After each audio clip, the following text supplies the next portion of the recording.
Welcome to National Parks Traveler, where we explore the national parks and the issues that involve them.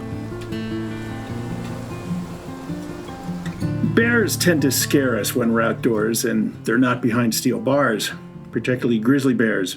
They're big with sharp claws and powerful jaws and seem to be in a bad mood whenever we spot them. We hear about people being mauled to death by bears and even of black bears attacking campers in their sleeping bags. This is Kurt Repenchek, your host at the National Parks Traveler. Are bears really as terrifying as they appear, or is our fear driven by a lack of understanding of their behavior? Derek Stonorov knows a little bit about bears and the behavior. After all, the wildlife biologist has spent the past 50 years observing coastal brown bears in Alaska in a bid to better understand their social structures and behaviors, and he details his findings in his forthcoming book, Watch the Bear. We'll be back in a minute with Derek to get a better understanding of bears and how we should behave around them.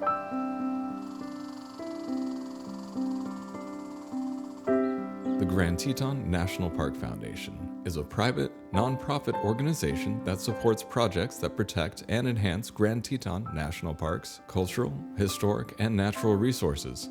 By funding initiatives that go beyond what the National Park Service could accomplish on its own, Foundation donors improve the visitor experience and provide benefits to the national park system for decades to come. You can see their successes at gtnpf.org. The Yosemite Conservancy helps visitors connect with Yosemite through adventures, volunteering, and the arts. It's the only nonprofit dedicated to supporting Yosemite National Park and funds grants to improve trails, restore habitat, protect wildlife, and inspire the next generation of nature lovers. Learn more at yosemite.org. Full of stunning photography and thought-provoking reads, Smoky's Life is a biannual magazine produced by Great Smoky Mountains Association. Members receive it free of charge each spring and fall, and it is available for purchase in retail stores throughout Great Smoky Mountains National Park and online at smokiesinformation.org. Welcome to the Traveler, Derek. It's good to have you. Well, thanks for having me on. So I'm curious, how did a kid growing up in Pennsylvania in the 1950s and 1960s wind up in Alaska watching bears? Well, I've always been I grew up on a farm. I've always been interested in animals, and my mother and grandfather came to Alaska in the 30s, and I heard about their trips, and I just sort of combined them talking about it for years and years and years and years to finally coming up here. And I went to undergraduate school, and I needed to write a thesis, and I sort of brought everything together and decided to study the behavior of brown bears. And what sort of went on from there, from various jobs and various things. Did you go to college specifically to be a wildlife biologist? And I ask that because, you know, when I went to college, I thought I wanted to be a wildlife biologist, and I really did, but I couldn't pass chemistry. And so I had a board into a different major, which turned out to be journalism. But, you know, I'm curious, you know, how did you find your way into wildlife biology?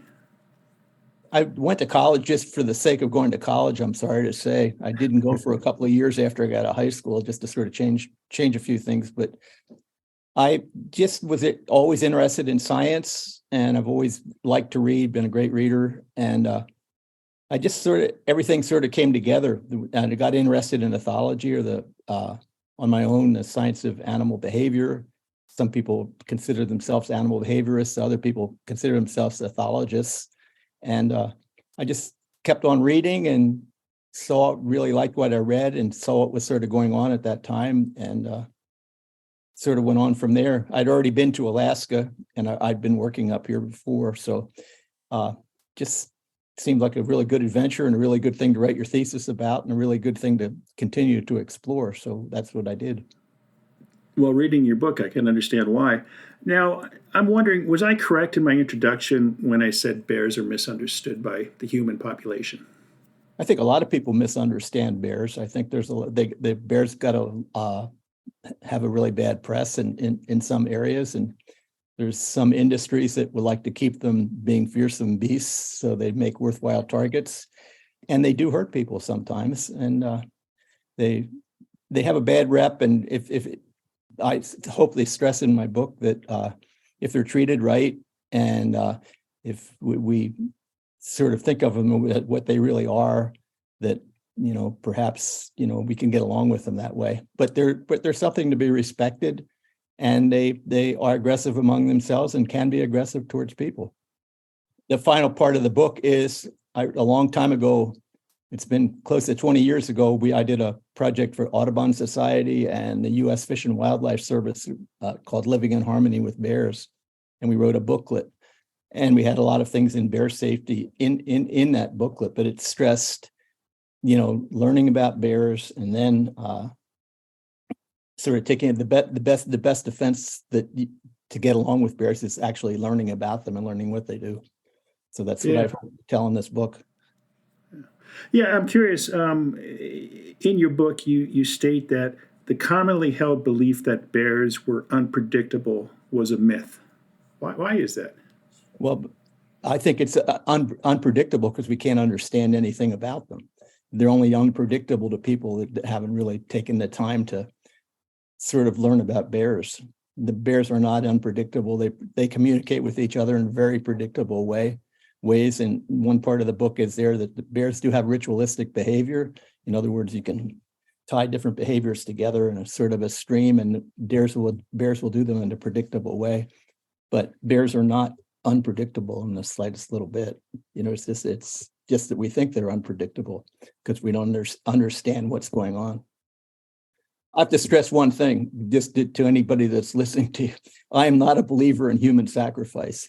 I'm not saying that people do not get injured by bears, and there's lots of tragedies and lots of well-meaning people out there that have not done anything wrong and still been bitten and even killed or mauled. I know some people that this has happened to.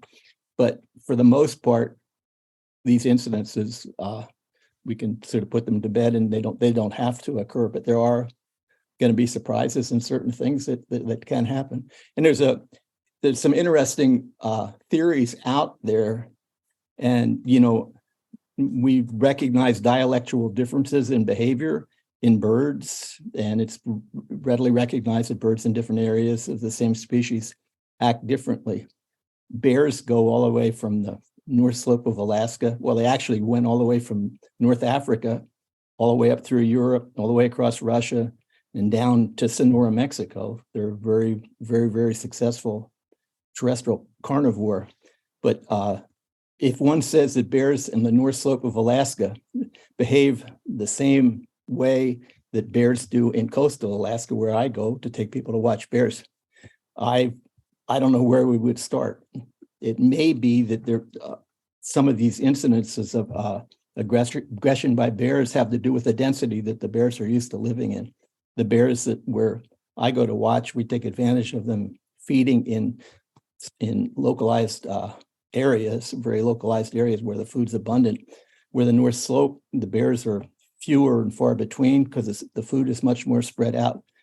And there seems to be, people seem to have more aggressive interactions in that area than they do in the coastal areas. So it's a documented fact. I think you mentioned to somebody that you talked to at Brigham Young University, Tom Smith. If you add up all this data, more adverse interactions happen between people and bears in areas of low bear density than in areas of high bear density. So the reason for this is I am not 100% sure, but one would guess that in areas of high bear densities, the bears are forced to, in order to get to food and share a food resource, they're more apt to learn to get along with each other. Whereas a bear on the North Slope has less food, food's more spread out, and they're more apt to defend that food source or be aggressive to get towards it. So that's just a theory, but that's... Yeah. So they might see humans as competitors for that food source?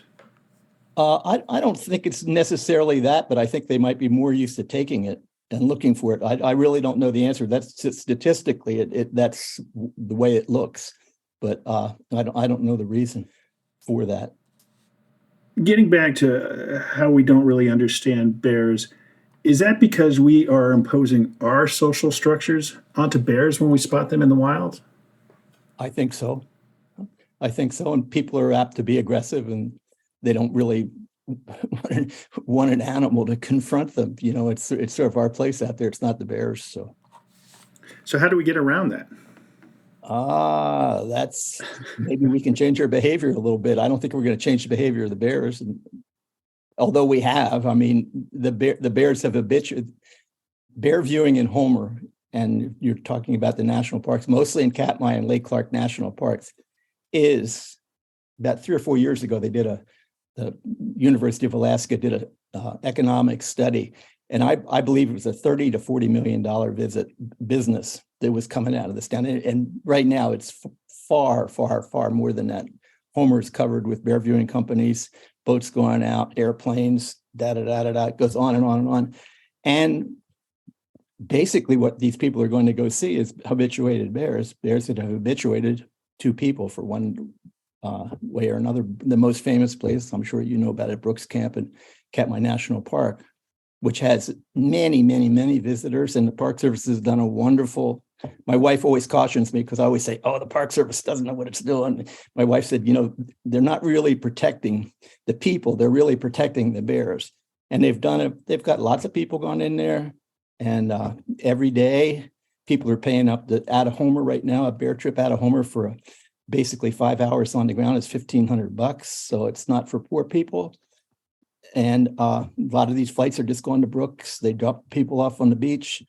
Park Service takes over. They go to the viewing platform. They watch the bears at Brooks Falls. But these bears are becoming more and more habituated and used to having people around them. And the secret of this whole bear viewing thing is the habituation process. The bears habituate to humans the same way and I think I take one step farther. They habituate to humans the same way they habituate to each other. So it's nothing new for the bear, but in order to get at the food source, they have to sort of abide by certain rules to get to it. So I'm curious. I know your research is based in Alaska. You've been there for 50 years. And the Park Service operations in Alaska. What about in the Rocky Mountain regions? I mean, obviously we've got grizzly bears in Grand Teton and Yellowstone and Glacier National Parks.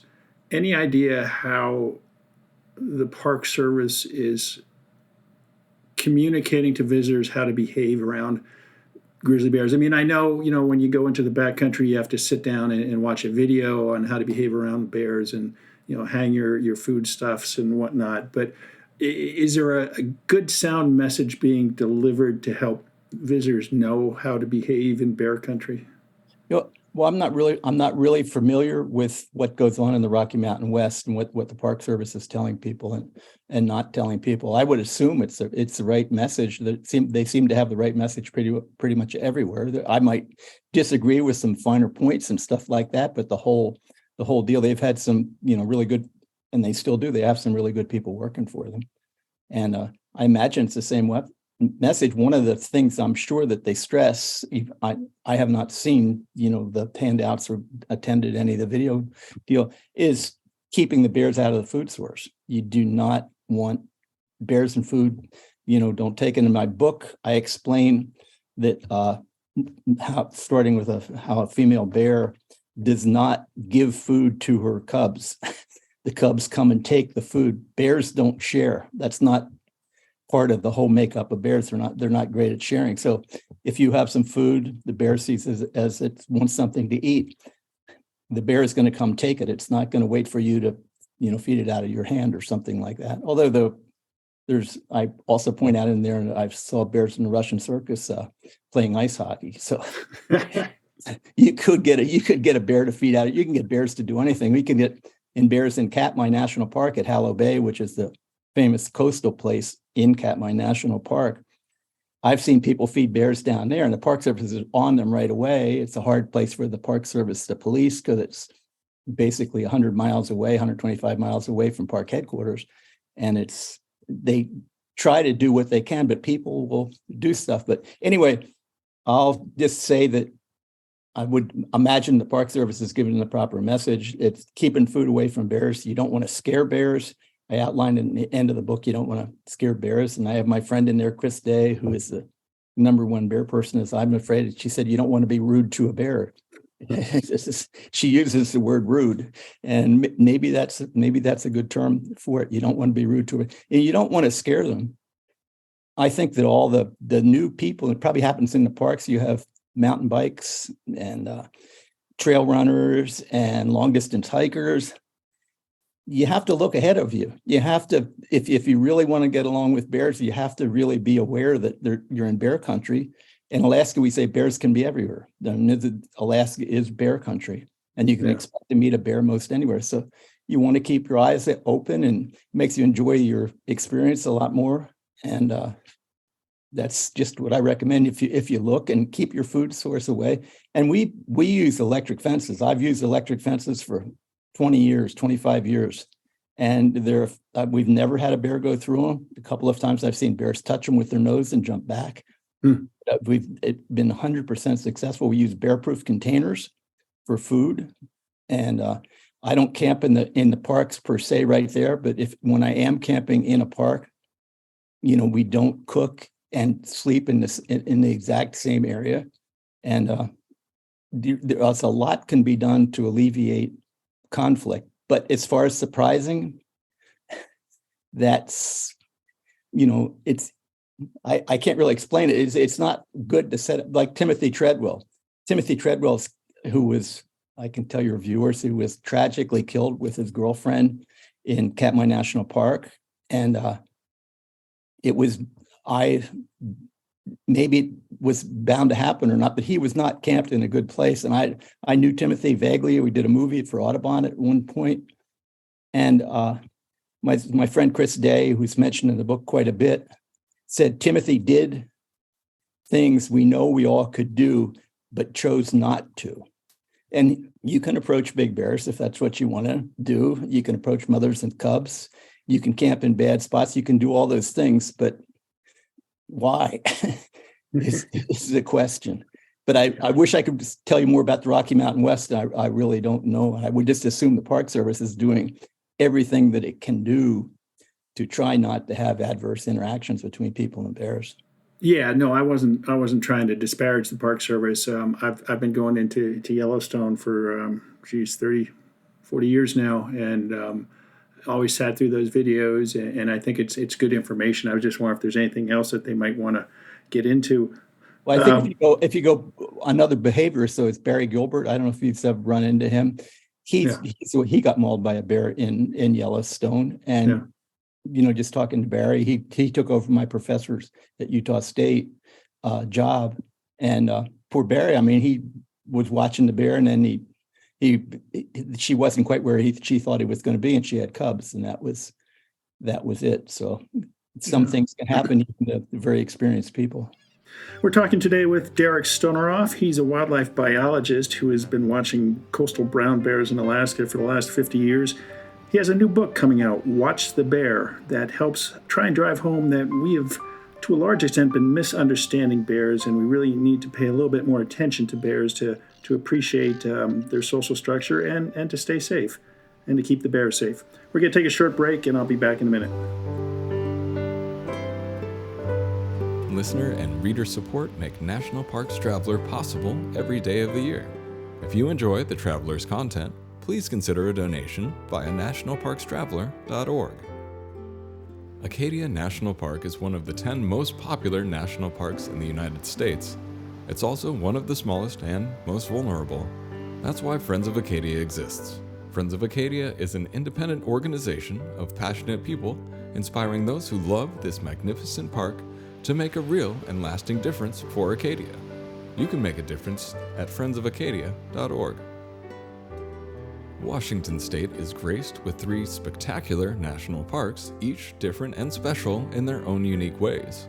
As the official nonprofit partner and the only philanthropic organization dedicated exclusively to supporting these parks through charitable contributions, Washington's National Park Fund has a mission to raise private support to deepen everyone's love for, understanding of, and experiences in Mount Rainier, North Cascades, and Olympic National Parks. Share your passion for these parks at WNPF.org. Whether it be strategy, business planning, change management, board development, executive search, or diversity planning, Potrero Group is here to help. They mix a depth of experience in the parks and land space with a breadth of best practices from other industries. For more information or to schedule a preliminary conversation, go to potrerogroup.com. Potrero group.com.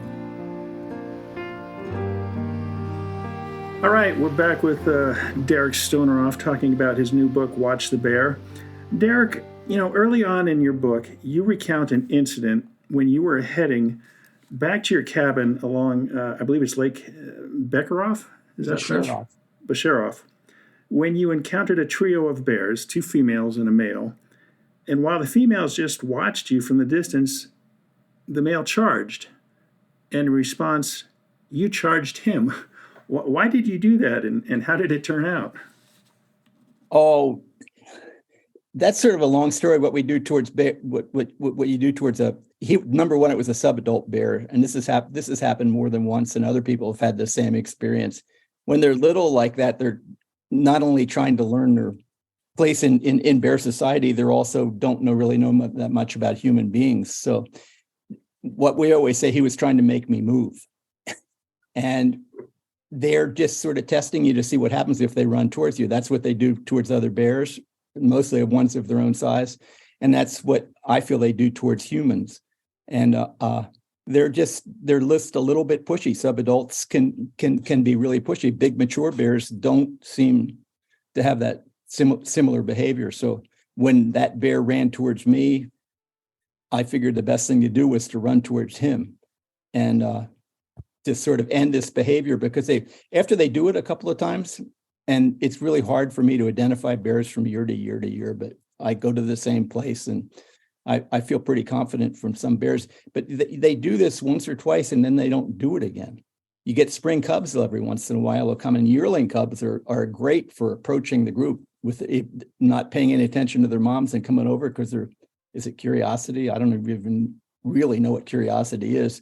They're exploring their environment, but the yearling cubs will come over, and if you want to be a real hero, you could put your hand out or something like that. You could probably get them to touch your hand. I don't believe in having bears touch me. I don't think that's advantageous to the bear. I think that the less you interact with the bears, the better it is for both of you. Better for the bear for their subsequent behavior. Because if you let a bear touch you or come extremely close, undoubtedly it's going to come up to the next person and do the same thing. And there might be some misunderstanding there. So when that bear ran towards me, I guess I can remember the whole incident, that I figured the best thing to do, let's just put an end to it. And so I took a couple steps towards him. And, bears, you get back to bears being predictable and not understanding. They're not the aggressive animal that people think they are. That's the bottom thing on there. They're not out to get you or do anything like that. They're interested in you. They're the most successful terrestrial carnivore there's been. They've made it all the way from Africa to Mexico, and it's to animals' evolutionary advantage to keep exploring their environment. And hey, you're something new. The subadults have probably never seen any human beings before, and there you go. He wanted to see if he could make what would happen if he ran towards you, and that's it. And little males, even at that age, tend to be more, I hate to use the word aggressive, but more aggressive than the females. But some little females, I got one in there with Ken Day, a story in the Ken Day, one sneaking up behind him. She actually put his nose on his pack, and Ken doesn't, take a couple steps towards bears. Ken runs them down. He'll chase them, and they don't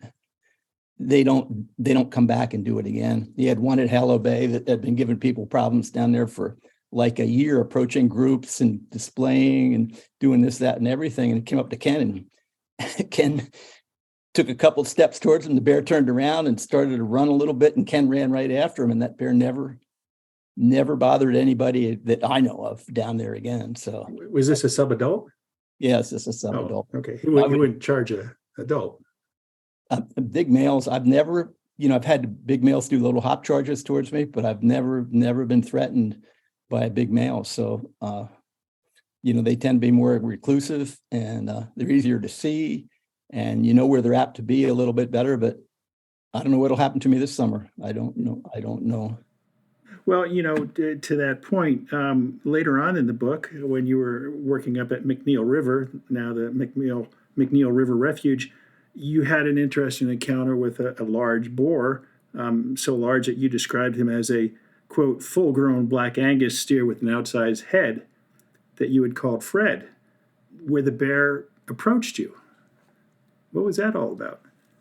They approach you to see what you are. I think they're curious and just to sort of look you over. And I don't, as I keep saying in there, I don't know what's going on inside their head.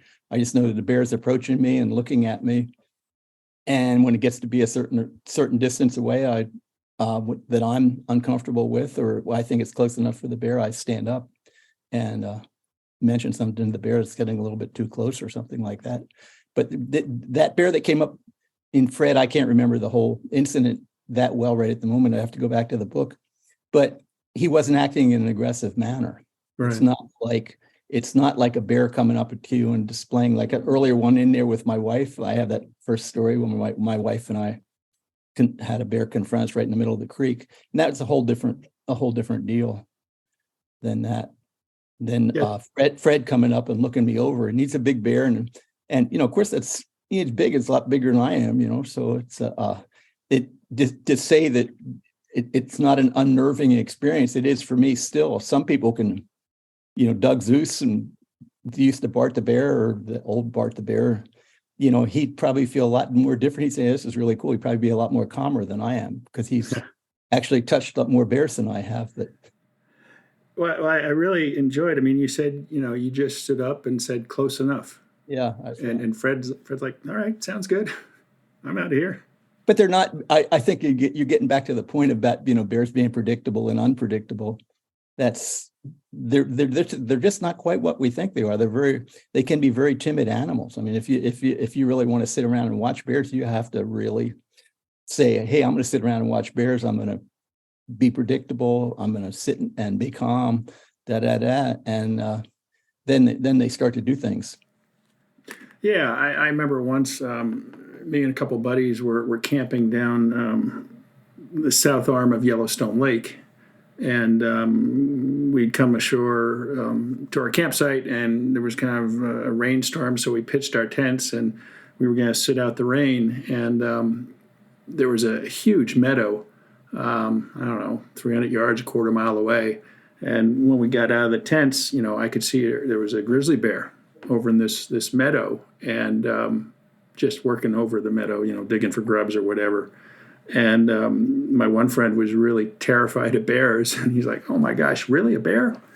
But later that evening, we're starting a fire to cook food, and we actually had bratwurst that we were going to grill over the fire, and the bear totally ignored us. Never was an issue. Wow. Yeah, I think I stress in the book, when you're watching bears and the bears are doing such and such and such and such, you don't really know what happened before. You don't really know what that bear's previous experience with humans is, if it's had any, or if it's been a lot, or if it's been correct, or whatever. So it's it's sometimes they ignore you and sometimes they don't. And then sometimes you think that they see you, and they're used to you sitting there, and then they start blundering towards you or something like that, and they're totally amazed when you stand up or something. I was moose hunting several years ago in a lake where it's not too many people go. Some people go, but the bears there, it's sort of in the middle of the corridors between the Shelikof Strait and Bristol Bay area. So the bear was probably moving through there, and it was a really outsized big male walking down the lakeshore. And I was afraid he was going to come into our camp. And I just reacted. And when he got around the shore, when he was still like 100 feet away or something, I went out and stood on the shore the same way he was and said something, "Hey, bear," or "Ho, bear," to "Go away, bear," or something. And he looked at me, and he was totally surprised. He just about fell over backwards trying to get out of there. And that's why, you just would have assumed he would have smelt the camp and the fire and everything else like that. But he was completely oblivious. He was just, at least I think he was oblivious. He certainly acted surprised when I yelled at him. So, yeah, he was just being a bear. He was just being a bear. That's exactly right. Now, during your decades of bear observations, you sometimes saw bears behave in ways that no one else had seen or predicted. I mean, you mentioned a time when you saw two bears playing, so to speak, with the older bear laying on the ground while the subadult was tugging at the skin around his neck. Right. Totally unexpected, or? No, it was a totally. I've only seen that several times, and I just I don't know whether what I don't have a clue what's going on, because I've also seen big males try to kill subadults too. So, and we've also found dead subadults from time to time too, and they could have been killed by a female or something. And but I don't know. It's just like every once in a while. I think I said in that same chapter, you see what you assume is the mother's cub from a previous litter following her around with a spring cub, with this year's cub, and I've seen that several times, and I've seen that same mature female, play with the subadult, which you assume is a 3 or 4 year old bear, and or spring cub just sort of hang out around the outside, being scared of the subadult, but getting close to the subadult, but the female is actually playing with them, and the subadults will follow that mother, and following means, see them both in the same day in the same place, sometimes within, a few feet of each other, but seem to be in the same area as their mom. So but you don't see that too often. But this year, last summer, for the first time, just to show you what extraordinary behavior you can see, we had a young male, pretty good size, 500-600 pounds, tried to come in to fish in the same area where there's a couple of females with cubs. And at one point, and fortunately there was other people there that saw it with me, both females attacked the male at the same time. And you never see two bears attack 2 on 1. I've just never see it. Maybe other people see it all the time. But both those females went for the male at the same time. And it was hard to tell in the melee that went on, exactly what was going on. It looked like everybody might have been biting each other, but they keyed on driving that male away from that specific area where they wanted to be with their cubs. So is that cooperation? I sort of doubt it, or is it just sort of an incident that happened, or who knows? But it took me that many years to see 2 on 1 like that. So yeah, and no idea whether it was provoked by the sows being concerned about their cubs, or there was a rich food source there that they didn't want the male to get into. Yep. Yeah. Either way, and of course it could have been. You don't know who's related to who. I wish that's if I had one wish in the bear world, it would be to know who was related to who and how they got along through their lives being identified. So, but I have, without marking them and going through a whole big thing, that's a whole different thing. That's something I'll never accomplish. We recognize some bears from year to year in the spot that we go to, but it's it's, as far as they say scientifically, this is that and this is that, is like, I can't really prove anything. We're talking today about bears, coastal brown bears in Alaska, with Derek Stonorov, a wildlife biologist who has a new book coming out a little bit later this spring called Watch the Bear. We're going to take a short break. We'll be right back. Our partner, Interior Federal Credit Union, has given away over 2 million nickels since they started their nickel-back program on their checking accounts. Learn how you can earn a nickel on your signature-based transactions at interiorfcu.org.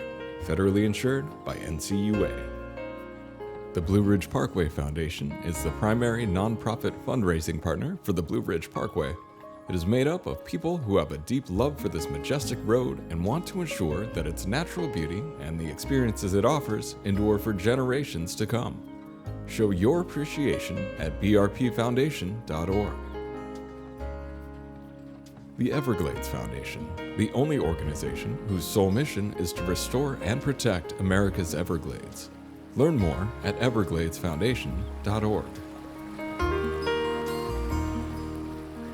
Derek, I'm curious. I mean, you got to Alaska back in the 60s, I believe, right? 66 was your first summer there? Yeah, you've got a good memory. Well, I've got the book right here, too. Over the decades, have you observed a change in bear behavior as the human footprint has expanded into their habitat? I think I certainly has, and if you want in on the Katmai coast, I think as bears have gotten more and more habituated, as more and more people have gone in there, the bears have gotten more. There's more and more habituated bears, and bears seem to be more and more tolerant to people. When we first went down there, which was, I think my first years that I ever went down the Katmai coast in Hallow Bay, which is the famous coastal spot there for viewing bears. A lot of bears wouldn't tolerate us at all. They would just move off. And now I'm sure that some of them do, but there seems to be a lot more bears in the meadows there that are tolerant of people. So I think it has changed. But I think one thing that you've got that's going on right now, and not just in the coastal bears in there, but I'm seeing more in the Kenai Peninsula, like where I live, the urban interface. We have so many new people in home and new houses. The bears sort of, in order to keep living here, are going to become more and more in contact with people. And eventually the bears are going to lose and they're going to be moved back. But as the urban interface grows, the incidence with people and having to habituate slightly in order to get food sources is going to increase. But as far as the bear viewing, I think there's more and more habituated bears on the coast there. They're not all that way, because the ones that aren't habituated aren't going to come down and hang around with people. But there seems to be an inordinate amount of bears that do. And it's like in another part, in the Katmai Preserve, which is part of Katmai National Park, there's some creeks up there that we go to. And I used to go there in, say, 20 years ago, 25 years ago. And we'd be the only people there, except some sport fishing lodges would come in occasionally. Now it's a destination. It's a destination for bear viewers and for sport fishing. And the bears that are there, in order to get to the salmon, which are the red salmon, which are coming from Bristol Bay, they literally have to fish right in between sport fishermen and bear viewers. I mean, they have to, in order to get in there to get the food source. So one would say things have changed there a little bit, because when we were there, we were the only people there on Miles Creek and on the lake and stuff. The bears didn't have to be around us, didn't have to hang out around us. They always seemed to be very tolerant. And a lot of the bears in this particular area, this is where a lot of McNeil River bears, which are very habituated, or most of them are, this is where they go to eat Bristol Bay red salmon. They go across the coast. It's only about 25 miles. Right. I put that in my book in there. Yeah. So, but that's a good question. I think the bears are in a lot of areas are becoming much, much more habituated, but they habituate very quickly. People just have to realize that. But is that a good thing? I mean, are we losing something in nature because humans want to be everywhere and you've got habituation? I mean, you know, here in Park City, Utah, we've got moose coming through the backyard because they know they're not going to be hunted. We've got, you know, deer coming through because they know there's bird feeders and they can, you know, grab some bird seed to eat in the wintertime. We have to be losing something. Well, I think we are losing something. I think the animals are adapting just as well as they can. We have moose around our house. We have to look both ways when we go out the door here, but they're also, as the snow gets high in the high country, they have to move through past my house here. I have canyons on both sides of my house, so because I didn't want to have any neighbors on either side. And as a result, the moose come right down my driveway and have to go by my porch to hit the lowlands down below. So it's sort of my fault. But yeah. I think, you know, I think the more wilderness and the more wild places we can preserve. And it's, as I said, my wife defends the Park Service at Brooks Camp, saying they're protecting the bears. I think that we have to start, you know, giving these animals added protection. You know, maybe a while ago when I was working for Audubon, we went to the Kenai Wildlife Refuge, which is U.S. Fish and Wildlife Service above us. And we were just sort of scoping it out, whether bear viewing would be possible to do in the refuge. There's no bear viewing on the Kenai, organized bear viewing that I know of. And we're trying to figure out a way how you would go about having people watch bears and not have the bears become habituated at all, because a lot of those Kenai bears approach the road system, and a place they traditionally went in the winter and certain times of the year was now a place that's got a lot of subdivisions in it and stuff like that. So obviously you don't want to get a bear used to you on the creek, go sit next to it while it's fishing up towards the mountains, and then have it get used to people there then go down across the highway and go into a subdivision. So we sort of figured out a way to do it, but it would have been at great distances and certain ways to approach the place where you were going to sit to watch, so there wouldn't be any bears on the way. And it hasn't been done. The Park Service, there's still no bear viewing on the Kenai. But on the other hand, if you look at all the big rivers that we have here, the Kenai and the Stonorov, and here we've got the Bradley and the Fox and stuff right below my house here, there's practically no bears in any of those big estuaries anymore. There's a few at the head of the bay, but there's cattle up there, and cattle and bears don't seem to get along too well together. And No, they don't. But the Kenai River, I don't. Maybe there's a bear there every great once in a while. And the Casilla, there's just people down there all the time and commercial fishing, and so in a way, we just keep pushing the bears back farther and farther back. But we did a deal. We had identified the bears on the Kenai as a population of special concern. The Kenai tends to have a very static population of bears, and it's very hard for bears to get on and in and off the Kenai Peninsula. Not too many of them do. They don't have a common, the gene pool for the Kenai is basically the same for the bears up in Anchorage. Some bears do make it back and forth, but not very many. Basically, the Kenai is an isolated population, and we tried to stop the DLP, that's the defensive life property kills on the Kenai, to see if we could minimize them through better garbage management. And it worked for a while until the grants ran out and everybody stopped doing it. But a lot of this stuff can be alleviated. And if we decide the bears are worthwhile to keep around. Up here, the Kenai, we, as a result of this study, that everybody was very conscious of the bears for quite a while. And now you can shoot brown bears over bait on the Kenai Peninsula. You can go out and put dog food out and do that. So that shows you that's the difference between the feds and the state. The state thinks there's too many bears and it's fine to shoot them that way. And you can't, fortunately, the Park Service has been fighting to keep that kind of hunting off of the refuges. And at the moment, they're successful. Yeah. Keeps going back and forth depending on who's in Washington. Yeah, that's it, unfortunately. But we can do it. It's just like somebody says to me, well, what am I going to do if a bear comes through my yard? I said, well, get on your porch and watch it go through and be happy it's chosen to come through your yard, but you don't want it to stop.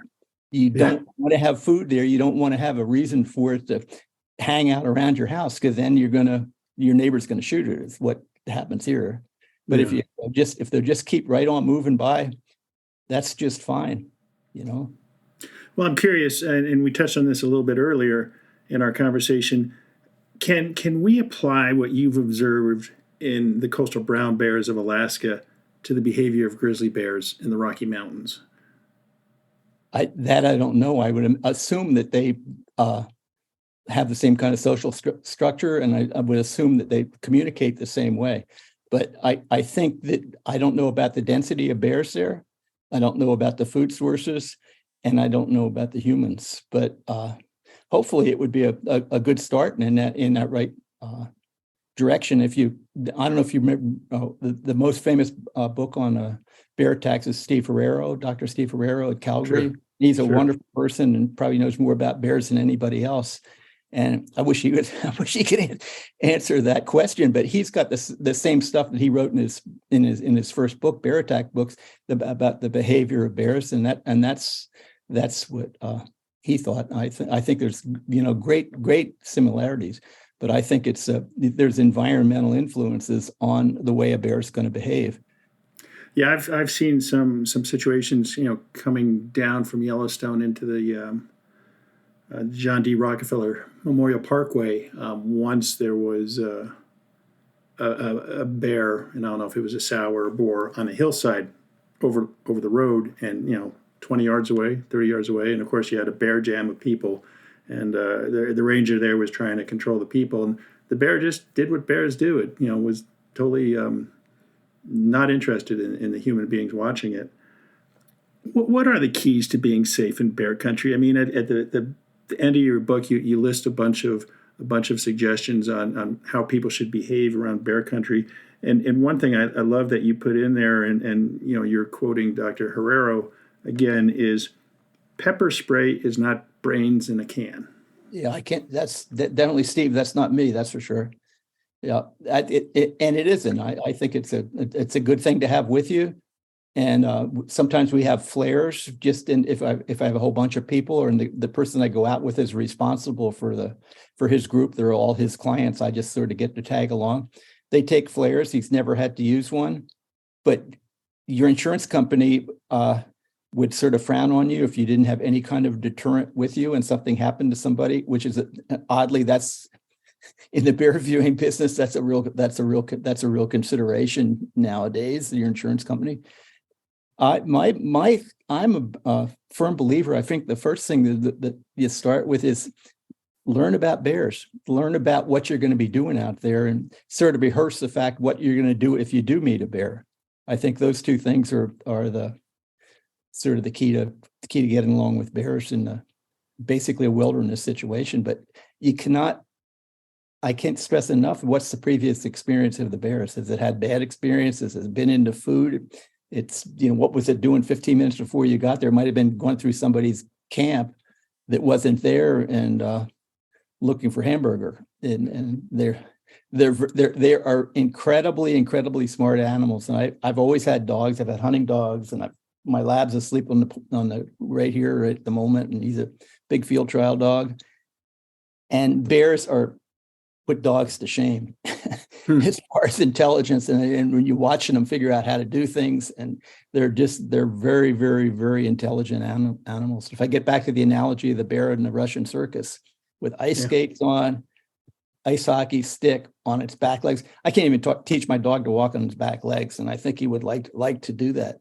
So it's they're very, very intelligent animals, and they're going to pick up on your behavior. I really do think that they will. And there's smart bears and bears I'm sure aren't quite so smart. And I hate to say this, but we always used to say the Charles Manson of bears may be wandering around out there. And then that's totally, what is going to happen? I don't know, there's possibilities, but there's tremendous variation in these bears. They're not all peas in a pod. That's for sure. Have you ever heard of using an air horn to scare off a bear? I have heard of that, and I knew a guy that they were sort of testing it out, and I don't know. I imagine it would be pretty effective to do it. I really don't know. There was another person, they were thinking of some kind of laser lights. They were thinking of laser lights to drive them away. Well, I've never had to do anything much more than clap my hands. That's I stress in there, when I first went to McNeil River, they were shooting bears with rubber bullets, and then they were using cracker shells. And then now they realize if you just go out and talk to them and clap your hands, they'll change which way they're going. But it's one thing to move a subadults, which are the ones you're most likely to interact with. And it's a lot different to behave towards a mother with cubs or a big male, and particularly a big male during mating season. And it's not because I've had adverse interactions with them. They're just, being a human, they just are different and intimidating. And why would anybody want to move a mother with cubs? It's better just to let her, she's not gonna hang out with you and stay for a really long time. If she does, there's a variety of reasons for that, and you can sort of adapt to that. I always like the stories. Oh, the mother brought the cubs over and she left them with us so she could go fish. Well, there's an area around you that doesn't have any big males, because the big males tend to hang out a little bit further back. They seem to be a little bit more timid, and they don't like to hang out with people. So you have an area around you that if a mother leaves with cubs, or if the cubs are there, she doesn't have to. You have a area that, being human, has caused there not to be any big males around you. So you have a safety zone for mothers of cubs right or close by. So it's the mothers. I've yet to see a mother bring her cubs over and leave them with me for me to take care of while she goes fishing. So. Yeah. Now, one thing you mentioned in the end of the book about bear safety and whatnot, which kind of surprised me: hold your ground. I think if all else, if you can't back up and increase the distance, if you obviously that's not working, the best thing to do is just stand there and hold and stand your ground. And you know, my experience has been that tends to be the end of it. But you should increase your distance. If you think a bear is displaying towards you and behaving in a way that you don't like, back up and give it as much room as you can, and see if it doesn't stop. If increasing your distance doesn't stop, that's tried and true. Yeah.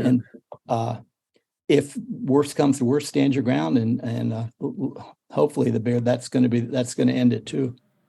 What about the advice that you should drop to the ground and, you know, cover your neck and head as much as possible?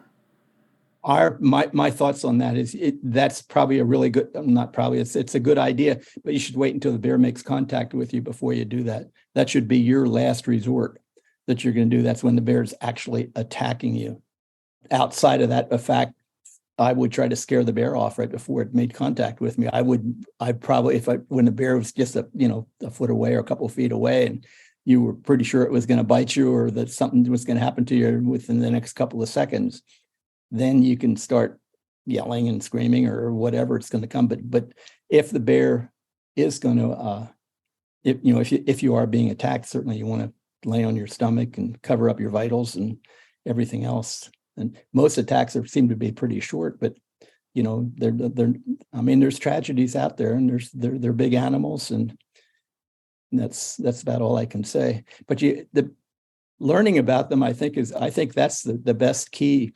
And it's like if you're hiking in the park and you want to take a lunch break, and you're in the timber, which I'm not really that, I haven't been to Yellowstone for years, but say you're in the timber or in alders or somewhere where you can't see very well. Don't stop and eat your lunch where you can't see around you. I've seen people stop on bear creeks and back right up against the alders, right up against the bear trail. And, you know, the bear's not going to notice you till it's, you know, really, really, really close. And you're going to get a really good scare. And it's something that doesn't have to happen. If you're just a little tiny bit aware that you can move out and give yourself a little bit of space around you where the bear can see you before it's right up on top of you. And it has to react. We get into that critical distance in there. If the bear comes up somewhere where it's has to attack or flee, then that's a whole different thing. But if it has a chance to look you over before it's right on top of you, same with campsites. You should put a campsite in a place where you can see, and not if a bear comes around there. And you can scout the area a little bit and see if there's a bear trail. And if there's not a bear trail, that's a little bit of something in your favor. But it's better just to be somewhere where you can see. When we used to go pheasant hunting when we were kids, we always used to say, don't stop and have a candy bar where you can't get a clear shot, which means you have to be in an open area where you can see all the way around you in case the pheasant decides to flush or something like that. And I always think it's the same thing. Don't stop and eat your snack, or if you're in a place where there's just bears just walking all over the place, stop in a place and where you can see around you. I think that's very important. But learning about bears, I think that's key. I think that once if you take the time to learn about them and learn about the bears in the area you're going to go to, that's probably the best defense you can have. Yeah. Yeah. And take a friend. It's always nice to have two people there. I can tell you that. I could be the world's bravest bear watcher, but I'll tell you, I feel a lot better if I have somebody standing next to me if a bear decides to misbehave. But I'm just really careful all the time, you know. So that's just where I am. Yeah.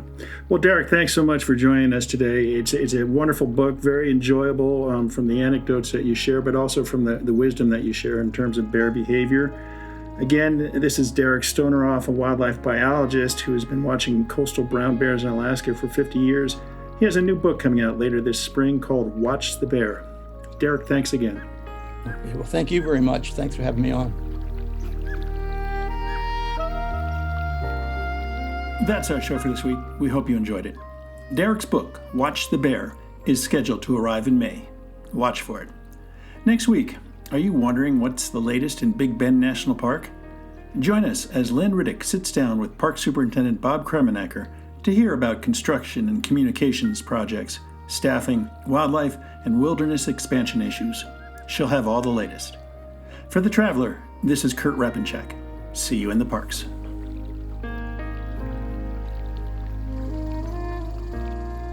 The composers and musicians at Orange Tree Productions have created a unique collection known as the National Park Series that has grown to include more than 30 CD titles.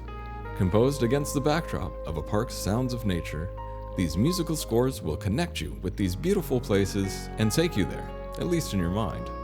This collection is the #1 selling National Park audio series in the world and provides the background music for National Parks Travelers podcasts. Visit them at orangetreeproductions.com. Editing and production work for the National Parks Traveler podcast is done by Splitbeard Productions. You can learn more about us at splitbeardproductions.com. National Parks Traveler is a 501c3 nonprofit media organization that provides daily editorial coverage of national parks and protected areas.